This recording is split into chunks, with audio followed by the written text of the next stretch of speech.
The United Nations defines human rights as this: human rights are inherent to all human beings regardless of race, sex, nationality, ethnicity, language, religion, or any other status. Human rights include the right to life and liberty, freedom from slavery and torture, freedom of opinion and expression, the right to work and education, and many more. And they go on to say that everyone, no matter who you are, if you're blue, purple, green, yellow, walk with two pink ponytails, no matter who you are, these are rights that you are entitled to without discrimination.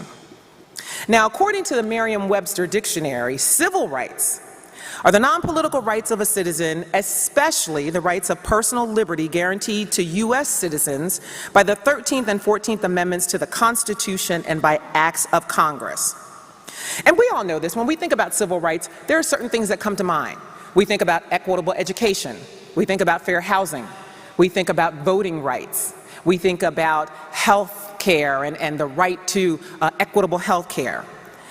But here's what we need to remember. The difference between these two sets of rights is this, simply. Human rights are the ones acquired simply by being alive, and civil rights are the rights that are obtained by being a legal member of a certain political state. But more specifically, civil rights are legal rights that protect individuals from discrimination based on race, sex, and other characteristics. And again, human rights are the ones that you're born with. And I give you these definitions because you're probably starting to see what I do. I don't know about you, but I didn't hear a lot of difference between those two. If you have the right to be free from torture, slavery, discrimination of any kind, that's what civil rights in the United States has been about. The 13th, the 14th Amendment, the enactment of the Voting Rights Act, the Fair Housing Act, all of those things have been about ensuring that people's rights are protected. So my human right to life and liberty means I should get to live anywhere I want to, anywhere I choose and any place I can afford, regardless of what I look like. Even if my neighbors, happen to not like the car I drive or the kind of dress I wear, doesn't matter. I have the right to live where I choose. My human right to work means I shouldn't be discriminated against in the workplace. As if I have the skills and I have the background and I can do the job, I should have the opportunity. And my human right to freedom of opinion and expression means I should be able to exercise my right to vote unencumbered and free from any efforts to suppress that vote.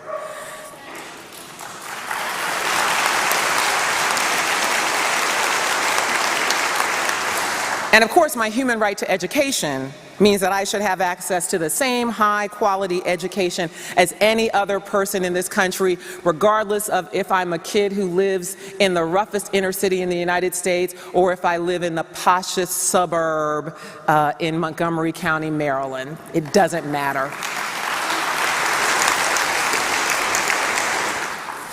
So here's what I want to leave us with about Declaration number 1. What's most important, more than anything for us to understand and underscore about these sets of rights is this: that both human and civil rights protect a human being against injustice, mistreatment, and oppression.